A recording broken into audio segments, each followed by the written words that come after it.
Hey guys, this is Miriam at High Life Auto. I am out doing a video test drive on a 2010 Ford F150. If you've never been on my video test drives before, the way it works is I drive the vehicle on video and I tell you what I see, hear, think, smell, and feel to give you the best indication of being in the driver's seat without actually being in the driver's seat. I'm not a mechanic and this is not meant to be a 182-point inspection. Rather, this is meant to be a sneak peek into how the vehicle drives and any potential issues I notice as we're going along. So we'll take a look around the vehicle, take a look under the hood, and then we'll go for a drive.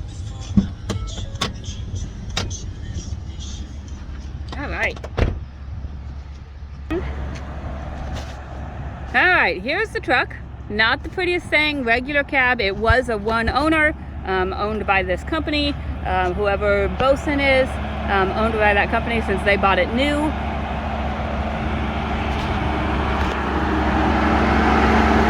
Front tires are probably at least 65% tread. You know, the wheels are just old steel Ford wheels.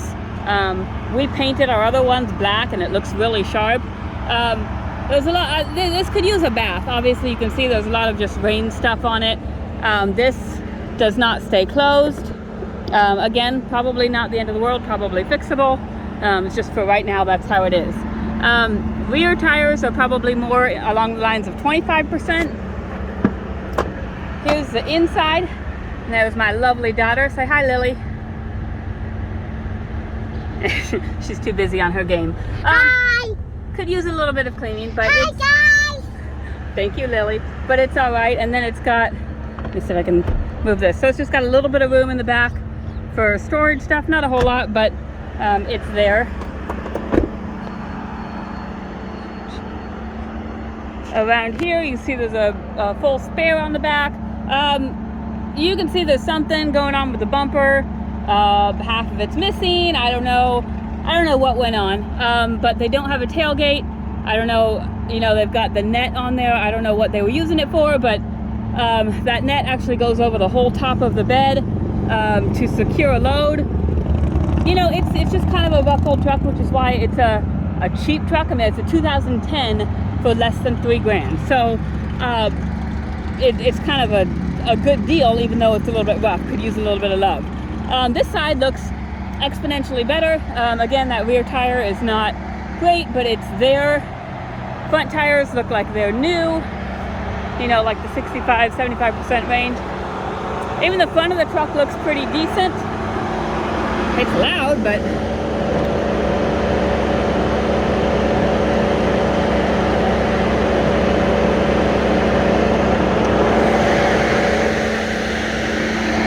back up for a minute. I'm not going to say anything while I show you the motor just because obviously it is very loud and it's not going to do any good. So here we go.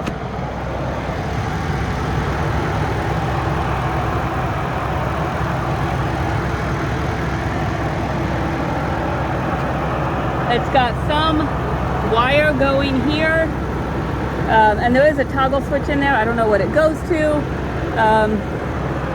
But it looks like this wire goes around and down there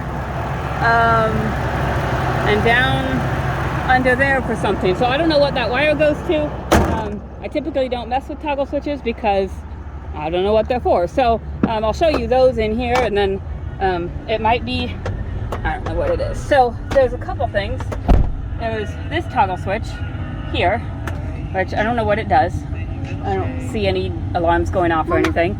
Let me show them the honk. Hold on a second. You want to show them the honk? Okay, see if it honks. Push hard. Push hard. Let's see. It honks. You just didn't push hard. Okay, and then there's this. So they had that. Honker. The honker works? Yeah. Okay, and then there's this, which is wired up. It plugs into here. I don't know what it's for. So there's that. And then we have a brake controller down here. So they must have been pulling something, which kind of would explain the missing tailgate and the net and all of that. So up here we have, let's see, 217,000 miles. Let's see if we can get a system check. So it needs an oil change. Or it doesn't, I don't think it actually needs an oil change, and I'll show you why in just a minute.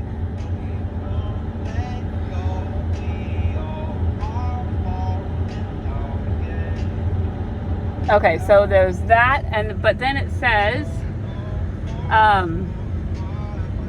so it looks like it should have been returned last August at 218,000 miles.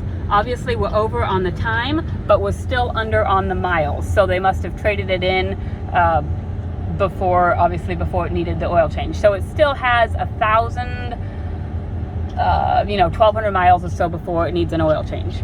I do have a check engine light on the dash, which I've pulled up here.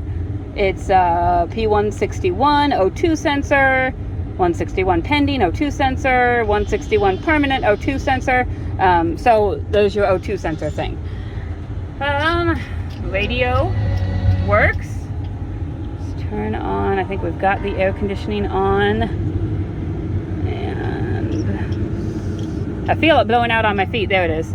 Okay, so the air conditioning works. It blows cold. I'll turn that down so I can hear. Your windows are manual. Your locks are manual. So there's no need to try those because those don't really mess up.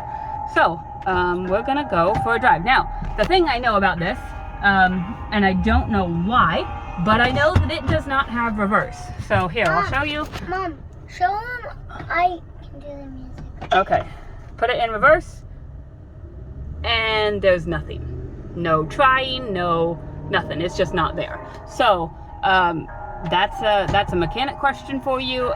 You know, whether or not that is an actual mechanical transmission, or whether that's just, you know, some pressure switch or solenoid or something that's telling it not to go in reverse. So I don't know. We're gonna go for a drive and see how it drives the rest of the time, and maybe that can help inform your decision. Lily, can you turn that down a little bit, kiddo? I can't. Wait again.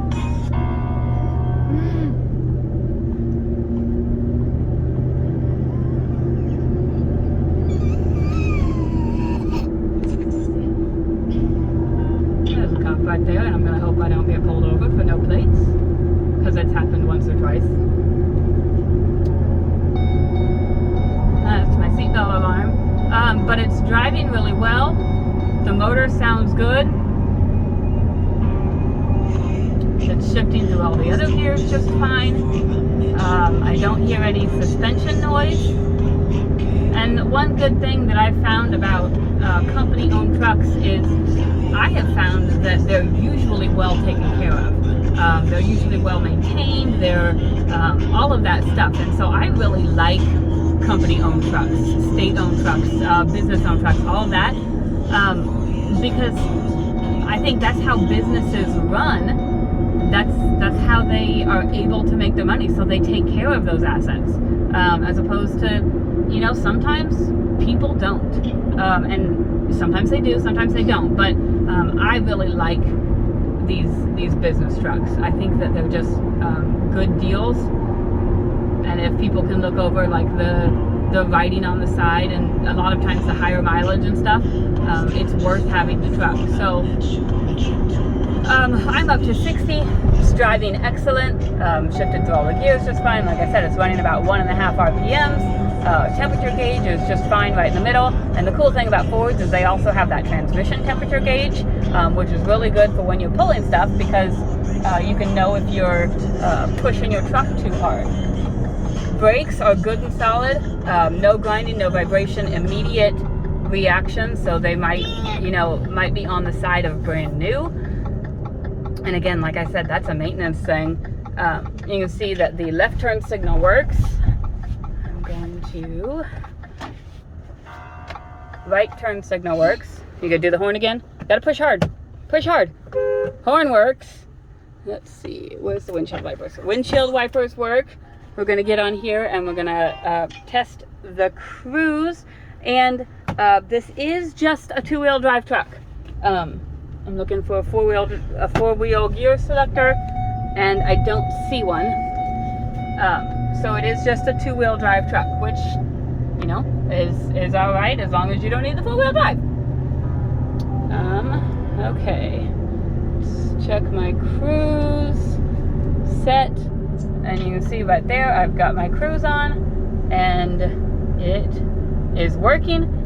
So your big problem with this, obviously, big problem. It's got no reverse. So for us, pretty much what I've done is I have gotten so that I have not ever put it in a position where I needed reverse. I park so that I always have an out going forward. It's just, it's a workaround is all it is. But it is something that you need to check out.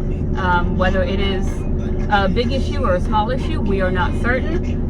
We would like to get this into a shop to check, but we're kind of a month out on scheduling at this shop, just our diagnostician shop. They schedule way out. So there's that. Right now it is cheap. You can come look at it. You can, you know, price, worst case scenario, price your transmission and see how much it is and see if it's worth it.